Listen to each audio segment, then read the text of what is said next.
Hello and welcome to the second instalment, week number 2 of Happy Stitchmas 2023. I have got my little candle going.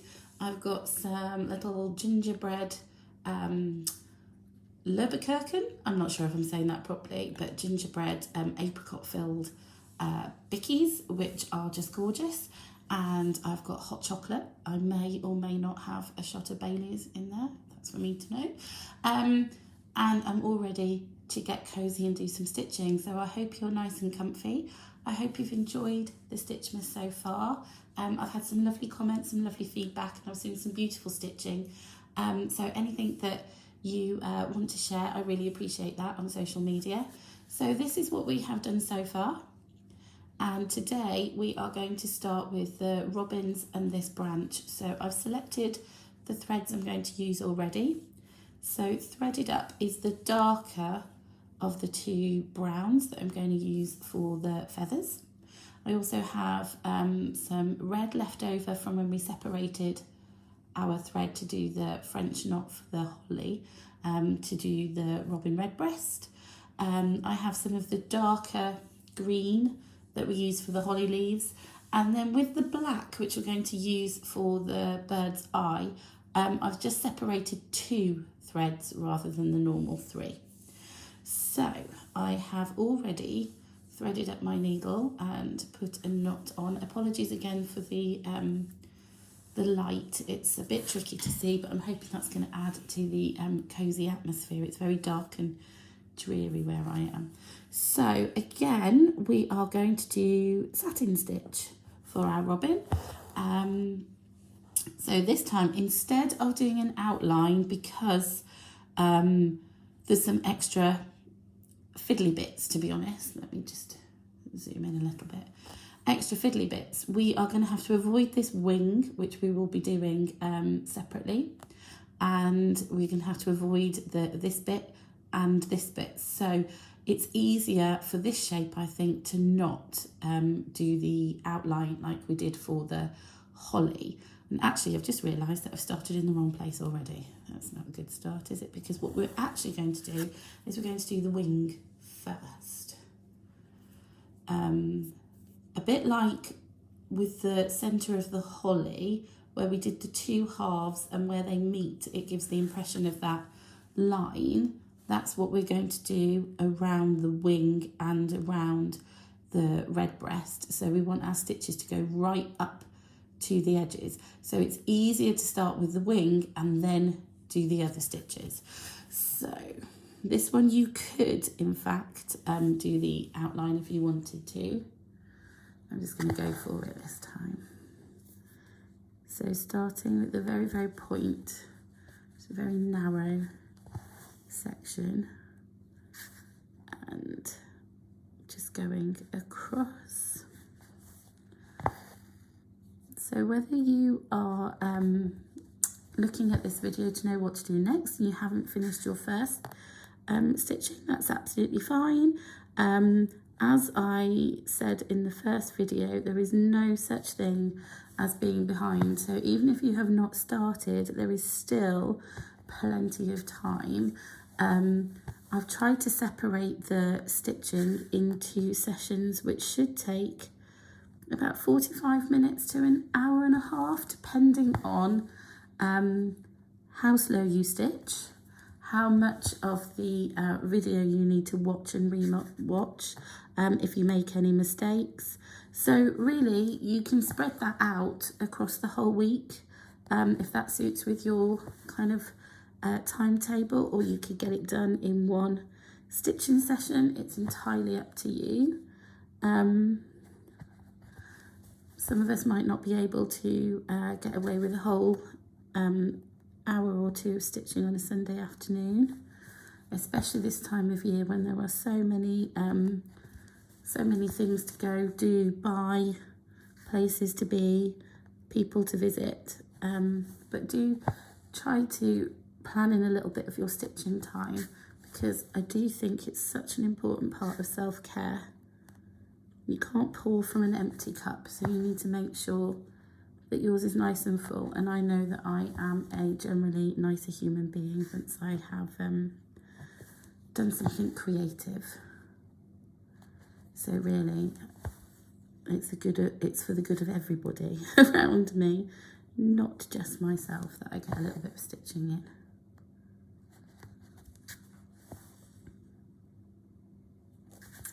So I can already see that my stitching is beginning to go a little bit wonky. But that's okay, because what you could do is you could do the stitches all going straight down from the top of the tree all the way down. But because I can see that mine's going wonky, I'm going to go with it, and I'm going to do mine going across. And that might be why it started to go wonky, because I think that's the way I would naturally kind of see it, that this wing isn't going straight, it's at an angle. Well, that's the excuse I'm giving anyway.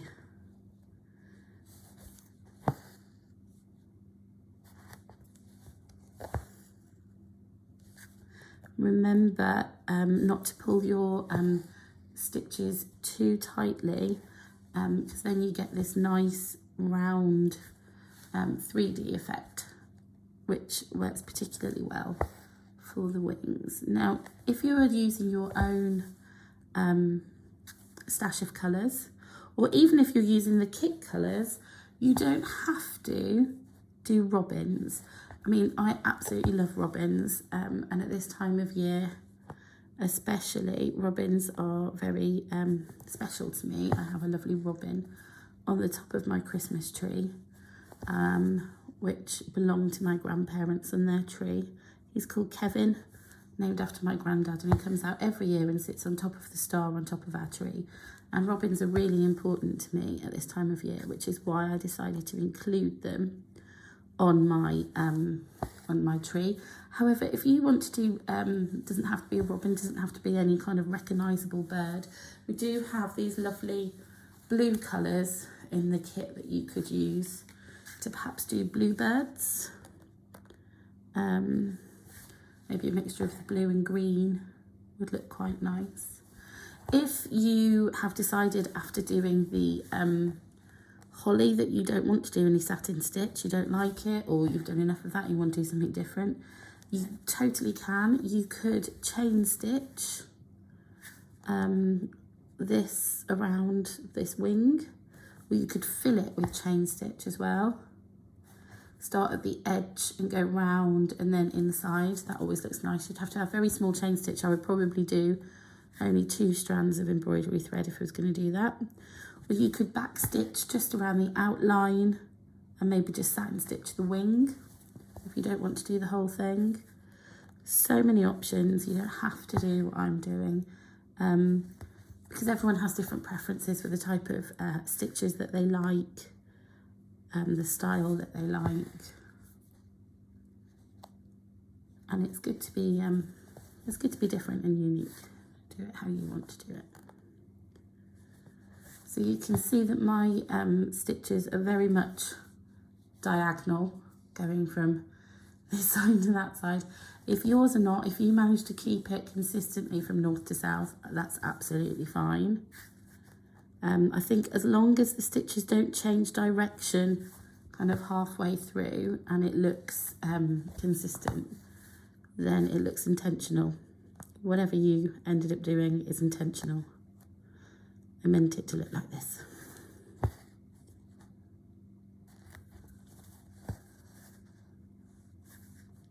I never used to like satin stitch, but that's because I never really used to like using an embroidery hoop. I didn't see the point. I found it easier to pick up the fabric and move it as I wanted, but it is really tricky doing satin stitch without an embroidery hoop, I find.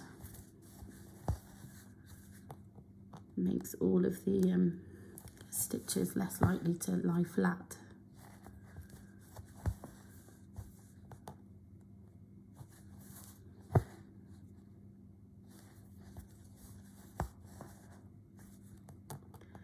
Okay, so I'm going to the end of this wing now.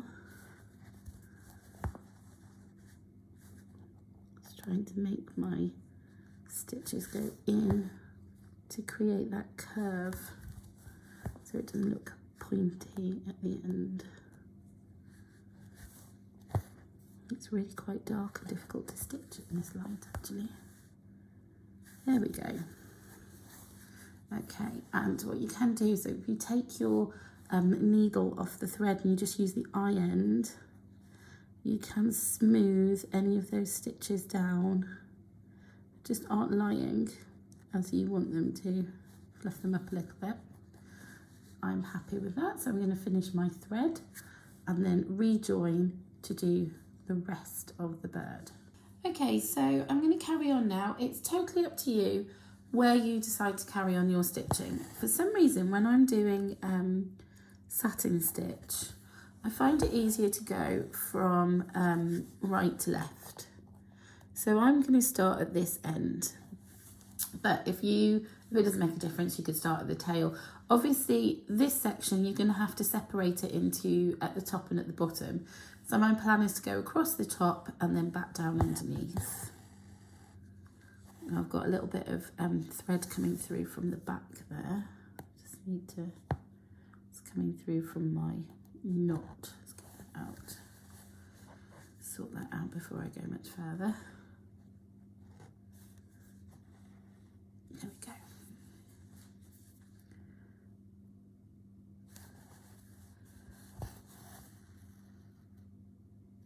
Now we will be going over the eye. I'm not going to leave a gap for the eye. I'm just going to go straight over the top of it, and then when I come back to do my French knot, just stitch it over where it should be.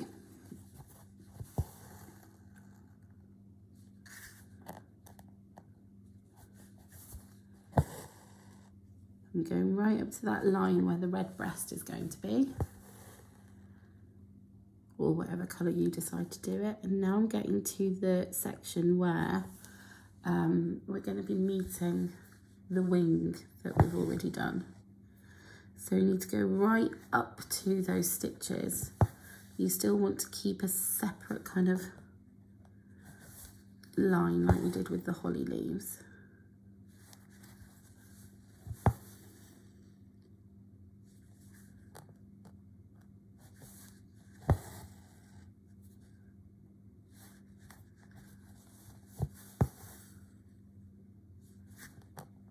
I did think about doing the body and the wing different shades of brown, but because I wanted to go for a robin, I thought that might look a bit odd. But of course, if you wanted to do that, you could do the lighter shade for the body or the wing, and then the darker shade for the opposite to get a different effect.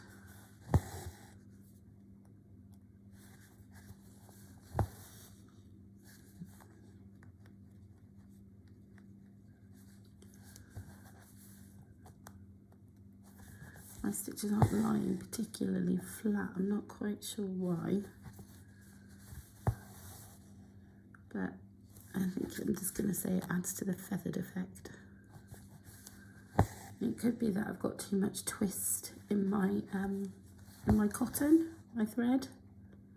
So what you can do is if you lift up your embroidery hoop, and it's difficult to show on camera, but just let the needle dangle and untwist itself, then that can sometimes help.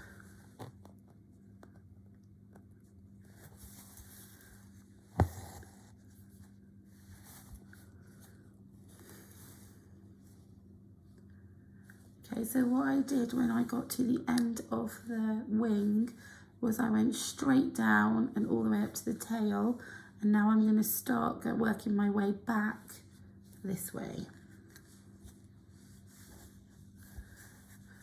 Okay, so I finished my body and wing, and what's happened is that some of my stitches across the bottom here have started to do that diagonal wonk. Now, I'm perfectly happy with that. I think it looks fine, but if it bothers you, I will show you a way on the second bird that you can try and avoid that and keep your stitches straight. I also quite like the subtle look of the wing and the way it stands out. If you would like it to stand out more, you can do a simple back stitch around the edge of it just to make it pop. Now I'm going to move on to the red breast.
And then I've finished my red satin stitch, and all that's left is to do the beak and the eye. So I'm just using 2 strands of the lighter brown for the beak. And what I'm going to do is I'm going to start at the very point of the beak and do stitches towards the robin. So just going satin stitch going back and forward to create a nice little pointed, it's so tiny, but a nice little pointed beak. Only take a couple of stitches. If you wanted, you could use the gold to make it stand out and give it a bit of sparkle, or you could use the black. I've used the lighter brown there. And now I'm going to do a French knot for the eye. Let's finish off my thread there, plenty to do in the next beak on the other bird. So as I said at the start, with the black thread for the French knot, I'm just using 2 strands of the thread again, just because I don't want that eye to be massive. I don't want it to stand out and look a bit odd. And I will probably only do 2 wraps as well. So I'm looking at where the eye is on the other one, and I'm guessing that it's about there. It doesn't have to be exact, you put it where you think it looks about right. So keeping my tension in my thread again. 1, just 2 wraps this time. Back, and then I can kind of see the position and the size before I finish it. I'm happy with that. Now be careful when you pull this, because if you pull it if you pull it too tight, it will disappear underneath the satin stitch. But if your eye is looking quite big, it might be quite a good idea to bury it a little bit. So I don't want it to be, I want it to sit on the top, and I'm quite happy with that. And I'm going to secure that at the back by finishing off that stitch. Now, there's our finished robin. I'm just going to use the eye of my needle to manipulate some of those stitches so that they sit flat. Okay, so I'm really happy with him. If I was being really nitpicky, I can see that the direction of my stitches is a bit all over the place. So on this one, I'm going to show you a way that if that really bothers you, you can tackle it. So I'm going to start off by doing the wing, but because I've done this one diagonal, I want this one to be diagonal as well. So when I'm going to go ahead and do that, and then when it comes to the body, I'm going to show you a way that you can try to keep your stitches going in consistent direction. I've done my wing and I have started to separate the space into sections. And this is a way that you can, if you've got a bigger section of embroidery that you're doing satin stitch, that you can divide up the space and do straight guidelines. So pull your thread out from one end, lay it down so it looks nice and flat, and then make a guideline and spread them out along your shape. And it just means that when you are, oh dear, oh, I've gone through my edge of my, oh dear, right. So I finished my wing, and what I've started to do now, which is helpful if you have a larger space to do satin stitching or an awkward space like this one, I've started to create straight guidelines. So bring your thread up and then hold it flat along the material, the fabric. Lie it flat so you kind of get an idea of where, I'm going to pop this down, of where the stitch is going to go so it's nice and straight. And then just pop your needle in and pull it. You've created a guideline and space them out across the shape, and it just makes a little bit easier for you to stay on track. So now that I've got my guidelines, I can start stitching as I normally would, but just having that straight line there helps me to keep them in check, and there's a visual kind of reminder of which direction the stitches should be laying in. So I hope that is helpful. Shouldn't really use satin stitch for big areas to fill anyway, but this is just a good way of dividing it up a bit, like when you're doing colouring in and you separate it into sections so that it's not quite so big. You still need to try to make sure that you don't pull the stitches too tightly, and you can use the eye of your needle to flatten them and move them around if that helps. One thing that you do have to bear in mind when you use the guidelines is that if you are not filling in up enough of the stitches, so for example on this one, you can see they're really close together. On this one, not as much. So I might need to go back and just add a few more in to just give it that fuller appearance, because I've gone perhaps 2 stitches in between the guidelines, when really if the guidelines weren't there, I may have done more than that. But it's easy to just go over the top of some of them. As long as you're keeping the same direction, then you shouldn't have a problem with it looking too messy, she says.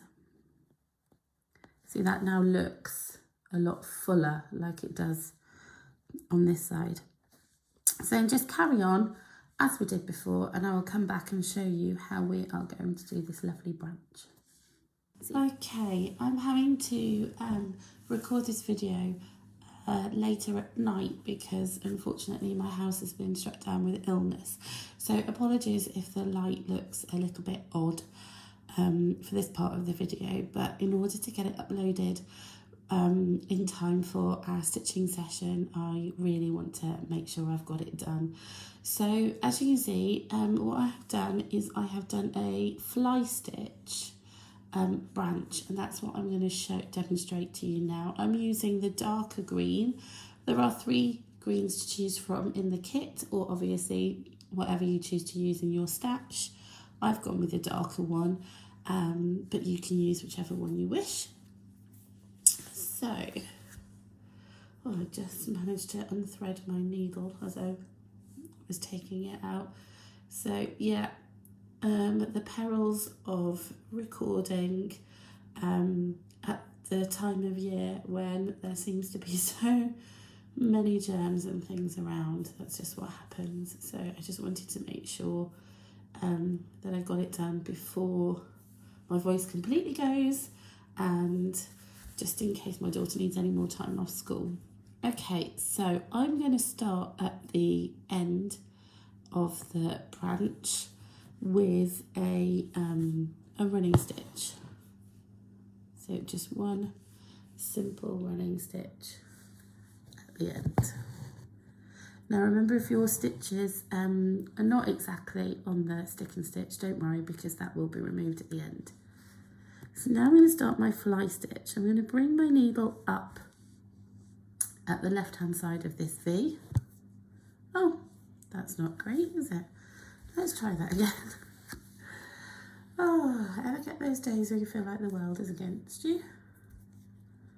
It's going to be fine. It's only stitching.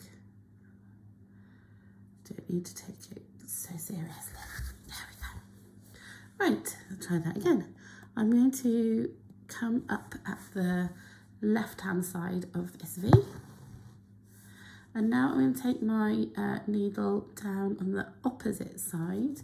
But before I pull it all the way through, we've got this loop that's been created here. I'm going to bring my needle back up again before I pull all of that loop through. And I'm going to bring it up at the very bottom of that V, the base of the running stitch that I did to start off with.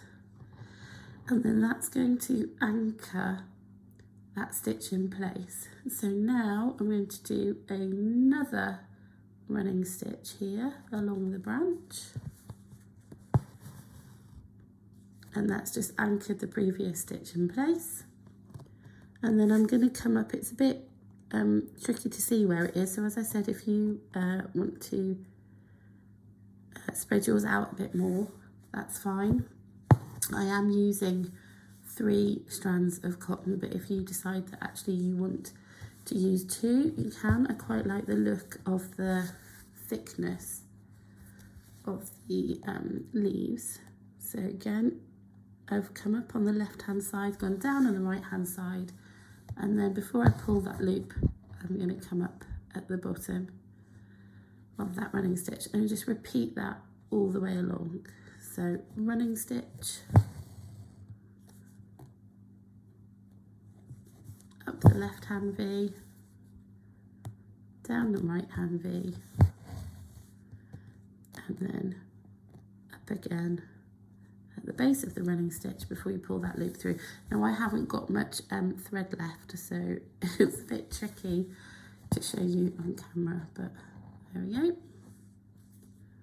And just continue until you have done both branches.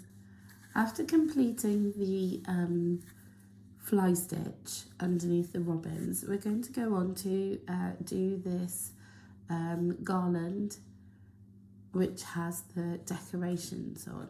So I've done one side already, and what I have used is a stem stitch in the dark blue, and then I've used the gold as the hanging kind of threads for the baubles and the decorations. Obviously you can use whichever colours you like. So I'm just going to demonstrate. We're going to do the stem stitch first. So with stem stitch, which works really well on curves, you start by taking a longer stitch than you kind of normally would. So because it's 2 halves, I'm trying to mirror the length of that stitch there just to make it a bit neater. And then you come up halfway along in the middle of that stitch. So I'm going to come back up in the middle of that stitch. And if we imagine that's half away, so we need to do another half. So we're going to do another stitch the same length as this one, but we're going to stack it on top of the previous one. And that's what helps it to bend around the corner. So I've done This is half a stitch, so I need to go another half there. Put my needle down.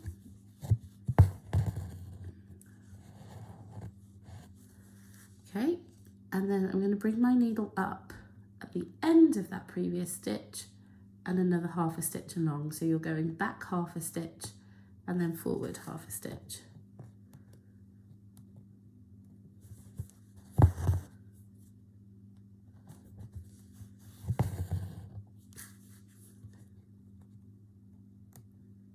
What this does is it kind of helps the stitches.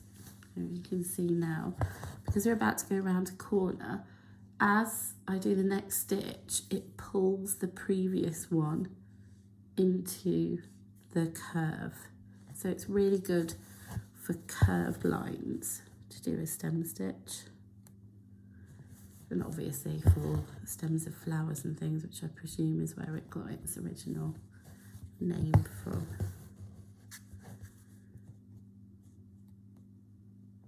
I'm just going to do that all the way to the end, trying to keep our stitch size consistent. I have chosen to do the bows in this gold thread. Now, this gold thread, I'm not going to lie, is a nightmare to use. Again, like the normal DMC cotton, it comes with a number of strands that make up a thread. Those strands do not want to stay twisted, they do not want to stay together, they very much want to do their own thing, and it can drive you a little bit potty. So if you decide not to choose the gold, I wouldn't blame you, but I do think it does give a nice little effect.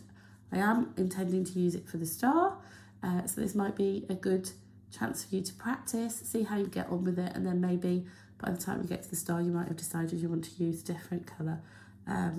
But you could give it a go. I suggest that you give it a go, and if it all goes wrong, you can easily unpick it. It's not going to cause a problem. So I'm going to use 2 strands of the gold. However, these are 2 strands, but what you will see is that those strands are already trying to separate themselves into even thinner ones, because each individual strand is made up of 2. So you need both of those 2 as if they are one strand. Not sure if that makes sense, but this is 1 strand made up of 2, and we need to keep that one together. So I'm going to use just 2. And this is one of the reasons why it is so frustrating, because again, if I show you, here is the thread as it comes on the skein, which is made up of 1, 2, 3, 4, 5, 6 strands, just like normal DMC cotton, but each one of these strands is made up of 2 metallic, so they kind of fork at the end like that, which means that they are tricky and slippery and really difficult to thread. So for this one I would definitely suggest using the chenille needle. The stitch that we're going to do is just a small straight stitch and 2 detached chain stitches to make the bow. So I'm going to start with the straight stitch. Already, look, you can see how annoying the thread is. That's happened because not all of the threads were threaded through my needle, and as a result of doing that, it snapped halfway down. So I now only have the amount of threads I need to here, and all of that is extra. So what I'm going to do is, starting from the knot going up that way, I'm going to trim and try threading again. You need to make sure that when you threaded your needle, all of the bits, all of the strands have gone through, otherwise you'll do the same thing that I just did. Okay, off screen I've had a nightmare threading my needle, but it's all done now and I'm ready to start. I'm going to challenge myself to do it with this gold thread. If you really don't want to faff about with it and get annoyed, then by all means choose a different colour. Okay, so it started off by just doing a small straight stitch as over the top of the blue stem stitch, and then I'm going to bring my needle up at the base of this left hand side of the bow, and I am going to make the bow bigger than that, it's a bit small. So to do a detached chain stitch, I'm going to put my needle back right next to where it's just come out of the fabric till I've got this loop, and then I'm going to bring my needle back up at the top of that bow. I'm going to make sure that my needle is in the middle of that loop, and I'm going to pull really gently, because what we want is we want both of the strands to go back into the fabric at the same time. So I'm pulling really gently, and I'm also using my needle to make sure that it doesn't go in unevenly. There we go. And then I'm going to anchor that in place with another small stitch at the top. So I can't zoom in anymore, but you can just see there is a lovely detached chain. So this is where I came out of the fabric and put my needle back in, then came back up here to secure the loop and did a little stitch. I'm going to do the same on the other side. So we're going to come up at the base of the loop, put my needle back down very close to where it came out, bring it back up at the top of that loop, making sure that my needle is inside the loop of thread that I've just created, and again, like before, pulling really gently. Now you can see how twisty it is, so using my needle to make sure that both of those threads get pulled back into fabric at the same time, and that one doesn't go before the other. That's really important, otherwise you end up with a really uneven loop. There we go. And then put my needle down to anchor that one in place. Use your needle to just spread out those hoops a little bit, and I think it does add a nice little bit of sparkle. So I'm not going to finish it off at the back. I'm going to just go straight on to the next one. Again, do a straight stitch over the top of the stem stitch, and then come up at the base. This one is not going to be on top of the image which is on the stick and stitch, but that's okay because it's going to disappear when I wash it off at the end. So I'm just going to make sure that it looks good where I decide to put it. So pulling it nice and gently, because I've made this one a little bit bigger, it's easier to see. Now you can see that that loop is already tight to the fabric and this one is still up here. We don't want that, so I'm going to put my needle in and gently pull them both back up so that they're the same height. Put my needle in, and as I pull that thread through, I want to make sure, hang on, which side is my needle supposed to be? I need to make sure that my thread is in the middle of those loops, which is difficult to see. Not sure what's happened there. But it is worth taking your time with this, because if you pull it tight and it's not right, you won't be able to undo it without unpicking it.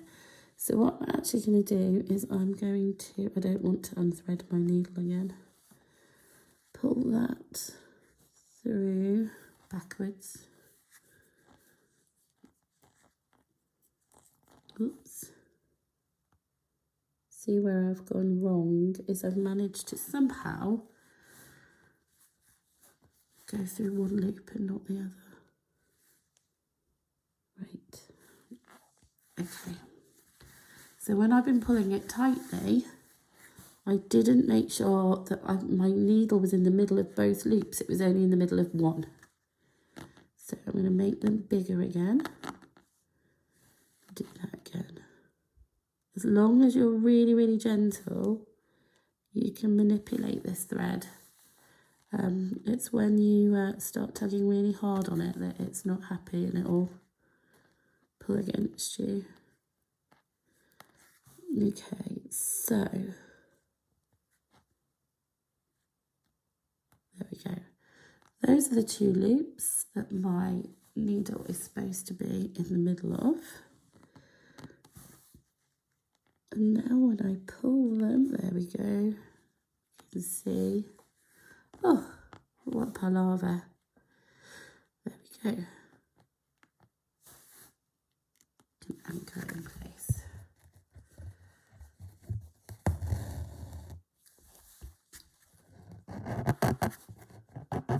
One of the threads has not gone through evenly. There we go. It's still sticking up. There we go. Right, that was not the easiest one. Let's try the other side. But as I said at the beginning, it doesn't have to be perfect. We don't do perfect. No one's going to be getting that close to it. Only people are just going to see a little bit of sparkle, and that's all they need. So just to explain what happened on the previous one, I managed to, when I bring my needle up to the top of the loop, I'd managed to put my needle in between the two. So I'd gone through one and not the other. So what I was doing was trying to pull these back up again, so that I can put both of my needle has to be in the middle of both of them. So that's what had happened last time. So that when I pulled it, one had gone to the fabric and the other one hadn't. There we go. That's what should happen. And I can anchor that one. Okay, and at the end, this is exactly the same, except you do 2 straight stitches here and 2 detached chain stitches. So I'm going to start with my straight stitch, and then my straight stitch on the other side.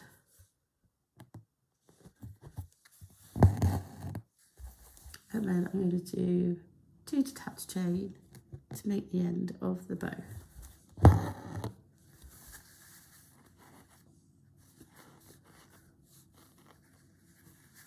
So into the bottom of the loop, out of the top of the loop, making sure both are over the top of my needle. You can see how twisted that is, so you have to be really gentle with it. You use your needle to keep that loop as you're pulling it through. There we go.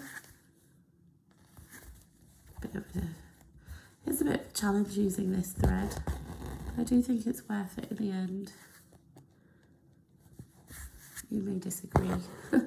Be interested to see how many of you decide to use the gold thread, how many decide to go for something else. Maybe you don't have any problems with it at all, and it's just me being a butterfingers and not feeling my best.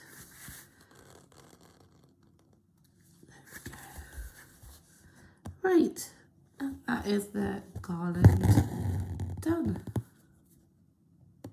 Oh, that last one's just gone wonky.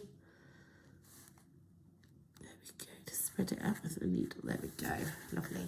So, and then we've got the garland. The last thing that we're going to do today is the outside of this heart. The last stitch we're going to do today is around the heart, and for this it looks like a chain stitch, but in fact it's reverse chain stitch, also known as cheats chain stitch. So what you would normally do is you would start at this point, form a chain, and then another one and another one and another one going round. But we're going to do reverse, which means we're going to start at the top here and do the chains coming round to meet here. So we're going to start in the centre of the heart with a really small straight stitch. Okay, and then what I'm going to do is I'm going to come up at where I want the end of the chain stitch to be, turn my needle around, so I'm just using the eye of the needle, and this first one is a bit tricky because it's such a small straight stitch. I'm just going to pass my eye of my needle underneath that straight stitch. Make sure all of the threads are nice and flat, and then I'm going to put my needle back down where I came up to begin with, and that forms our first reverse chain. So we're going to repeat the coming up where you want the end of your chain to be,